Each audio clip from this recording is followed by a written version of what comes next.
চিংড়ির মালাইকারি।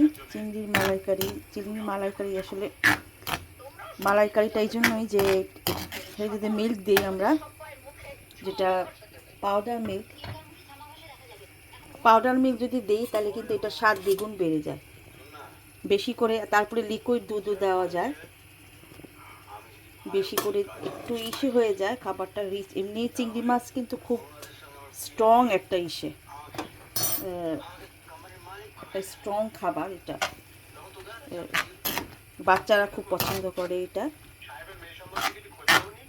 তো এটা মজা করার জন্য এই যে গুঁড়া দুধের পাশাপাশি যদি আমরা এটার মধ্যে পানি না দিয়ে লিকুইড মিল্কটা দিতে পারি তাহলে কিন্তু খাবারের স্বাদটা আরও দ্বিগুণ বেড়ে যাবে। তো আমিও তাই করব, এখন চেষ্টা করব মিল্ক পাউডার লিকুইডটা দিতে। এই যে একটু পরিমাণ মতন দিয়ে ঝোলটা মানে পানি না দিয়ে মিল্ক দিয়ে করবা ঝোলটা।